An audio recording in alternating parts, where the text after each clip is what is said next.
Hi, I'm Shaun Escoffery. And I'm Merryl Ansah, and we play Mufasa and Nala in Disney's The Lion King here in London.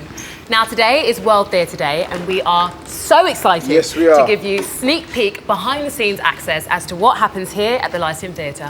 And Merryl, aren't you forgetting something? Where is your costume? Well, Shaun, as some of you may know, my character, Adult Nala, doesn't actually appear on stage until Act 2, so I've actually got a little bit more time to get ready than you. Sorry about it. And listen, guys, if you have any questions, please drop it in the comment section and the team will endeavour to get back to you. So now we are ready to roar as we launch Lion King Cam! See you later. See you, Shaun. So if you want to step with me onto the stage, not many people get backstage access here at the Lyceum Theatre, but today you are getting the VIP treatment. So as you can see, there is a hive of activity going on behind me. We've got the lighting team in the corner doing their checks. Not sure if you can hear, but sound also doing mic checks. And then as you can see behind me, the automation team are working very hard. Here we have Jimmy, the head of automation. Hello, Merryl. Hey, Jimmy. So do you want to tell us, for those who don't know, what is the automation team responsible for? We are responsible for all the big bits of scenery, movement during the show. Okay. All the pieces which are too big for the crew to manually move. Okay, so can you give down us... to us. Nice. Okay, so can you give us like a few examples as to what kind of automation goes on in the show? Yeah, it's the, well, on the deck you've got the hydraulics, and in the flyers it's all electrically run with servo drive, so the clouds and sun when it comes in and goes out, the tree and everything like that. Nice. And of course we are stood in front of the iconic Pride Rock. Do you want to talk to us about how that works? Well, I don't want to give the magic of the show away, Merryl, but a quick explanation.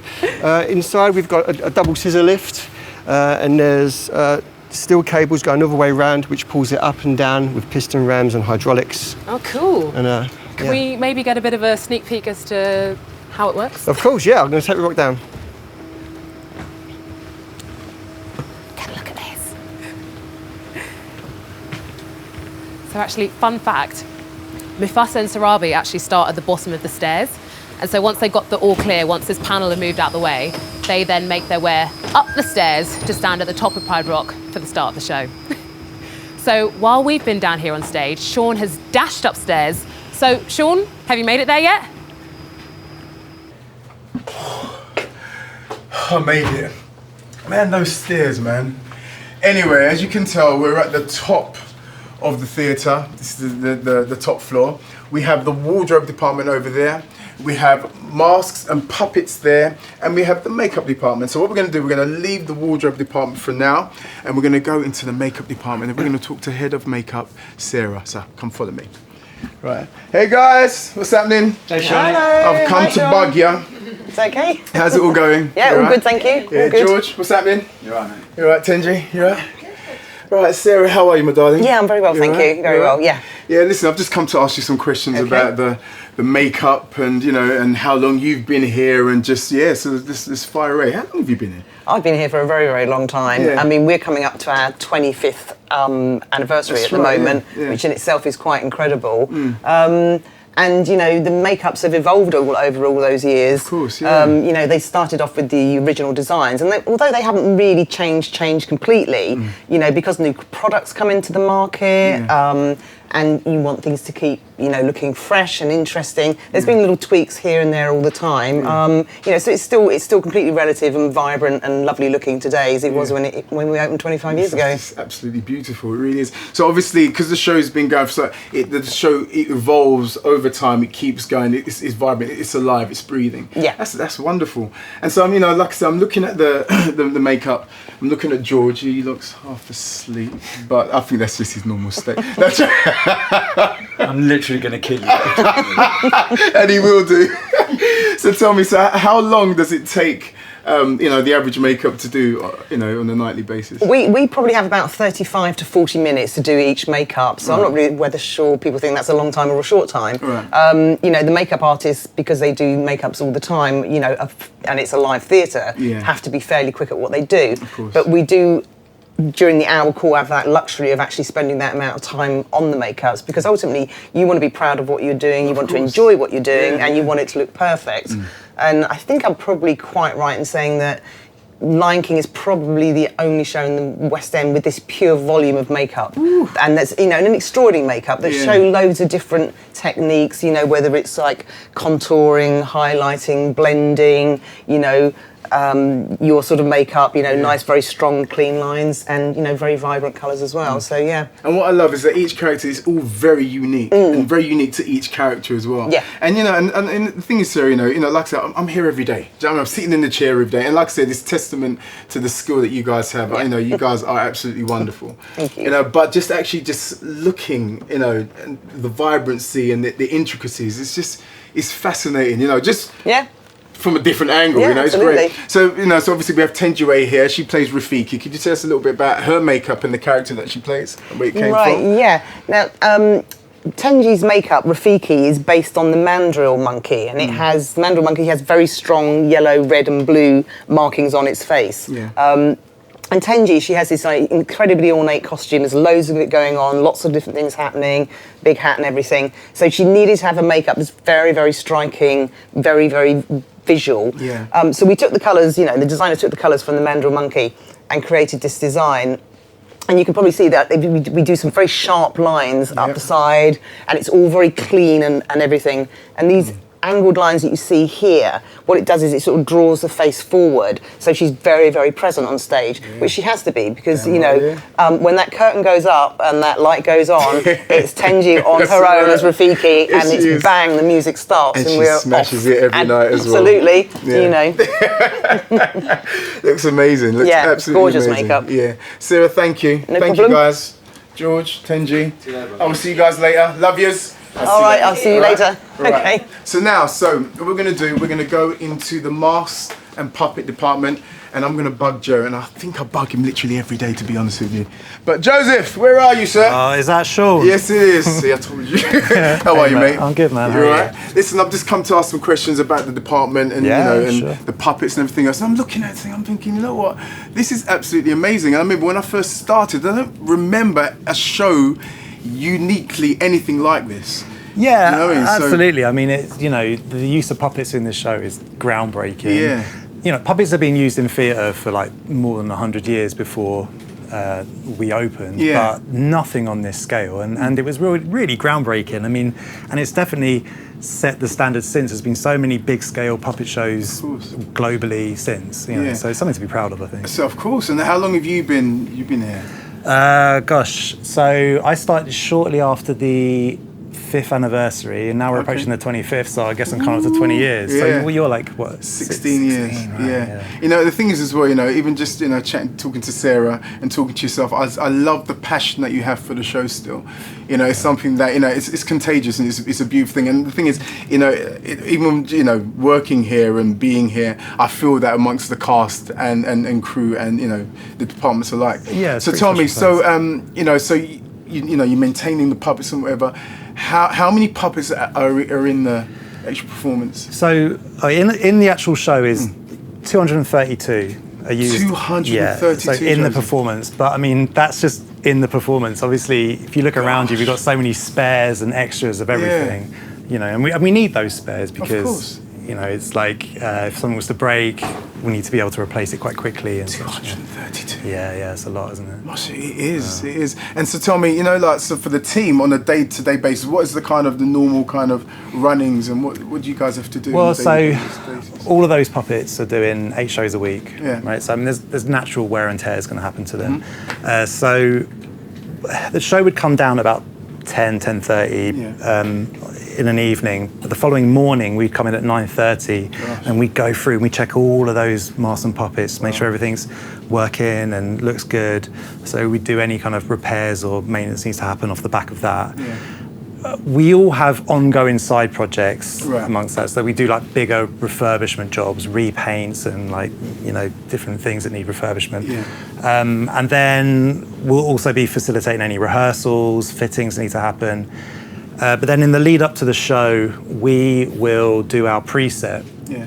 So, for example, if you're on holiday, Yeah. someone needs to play Mufasa, right? Yeah, of course. So we have all of these elements here that are fitted to your understudies. It's bespoke to them, and Right. we would have to swap that out so that they can play your role for that course, yeah. show. Wow. Yeah.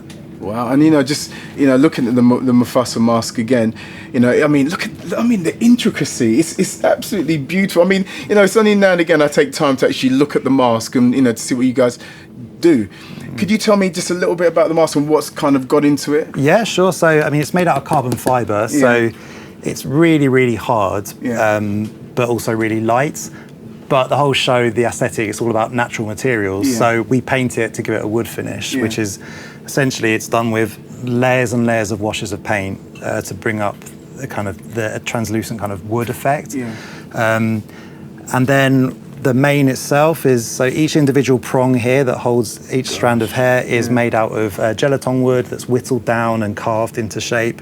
And then the actual feathers themselves, or the hair and the mane itself, are burnt peacock feathers. So they're bleached, they're burnt, and then they're kind of shaped by us. Oh, that's amazing. And that's it. And the big thing, the special thing about him is the fact that he can move, right? That's right. Yeah, of course. So essentially, you've got all this stuff hidden underneath your costume. Yeah. And then you're able to make it move in and out like so. Yeah. Yeah. I mean, love it. I have always wondered though, like, to you, what does that mean as a performer, the fact you're able to make it move out in front of you? For me, in my mind's eye, it's always been a call to action. So every time the Mufasa mask comes out, it's always, for example, the first scenes with Scar and myself with George, we it's the confrontation, so we're kind of and so we're just about to kind of get to it. We're just about to have a fight, really, and so it's showing Mufasa kind of angry, or that kind of slightly aggressive side of him. And the other time is when he's called to defend the Pride Lands against the hyenas. So for me, when that mask comes out, it's a call to action. Right. I mean, I love playing the part. I actually love it. And also, I suppose, you're describing the delicacy as well. I have to look after the mask, as Joe would have me. So speaking of masks and puppets and everything else, what's your personal favourite? I know you probably want me to say Mufasa, I know that's right? what you're going to say, but Joe. I'm not going to say. I reckon actually it's got to be Zazu. All right, Because, I mean, of everything we look after, he's probably the most like a puppet, as you imagine him to be, because, he's works on rods and strings, so he can make the mouth and the eyes blink, make the wings flap. And ultimately, he's very kind of separate from the performer, whereas most of our other kind of mask and puppet elements are an extension of the costume. Yeah. Amazing. And the thing is, I'm looking at the feathers. Are they kind of individually placed? Yeah, each one. So this one's actually not too far from needing a refurbishment. Right. These feathers start to get quite tired, so we would strip all of these feathers off. All the new feathers get cut out, painted and stuck on. He'll get a repaint, and that's the sort of thing we're constantly doing. Everything needs attention and constant kind of refurbishment. But he's probably the most demanding. Like these feathers probably need to be changed maybe 4 times a year, 3 times a year. Oh my gosh. I mean, Joseph, thank you so much. And thank you, team. Thank you for, bearing with me here. But, it's just nice to be slightly insightful just to see the kind of work that actually goes into the puppets, the intricacies and the skill. That goes into The Lion King, what makes the show so vibrant and so beautiful on stage. It's not just about what's happening on stage, it's what's happening backstage as well to make this whole thing such a beautiful thing. So thank you, guys. No, you're welcome. It's been wonderful. And I've got work to do well, as well. So, let me give you your masks before you go. Yes. I nearly forgot why I was here. There you go, mate. Nice one. Thank you All very right. much. Thank you, guys. And listen, just straight back to Mel. So enjoy. Lion King Company, this is your 5-minute call. You have 5 minutes, please. Thank you. So from the very, very top of the theatre to the very bottom, welcome to the bunker. So this is where a lot of the magic happens in the show.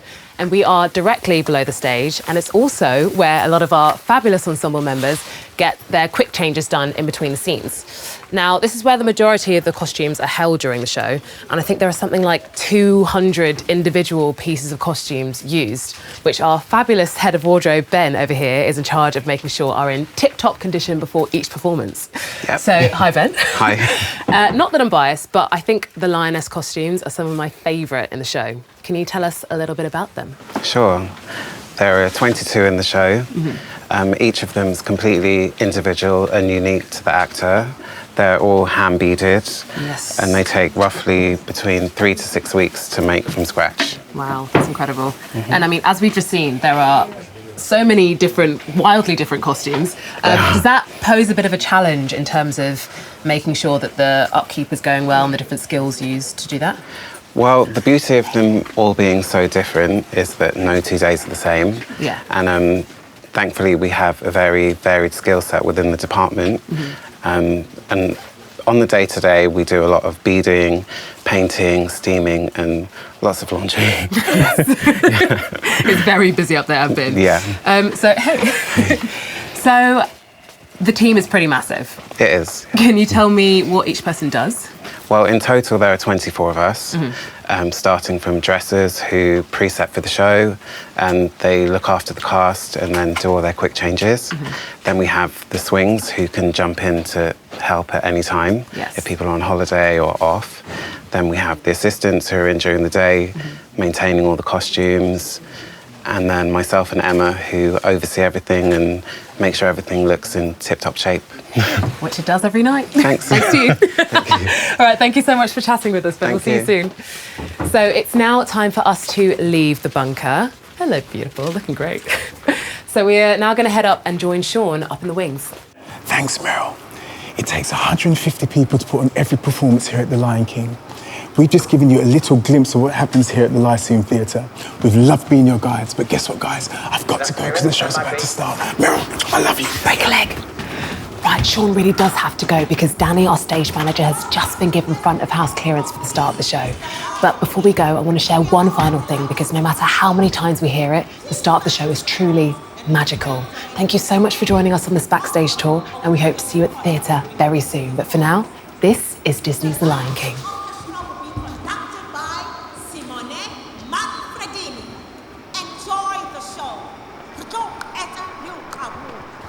LSQ 103 in the show, Clough. Go.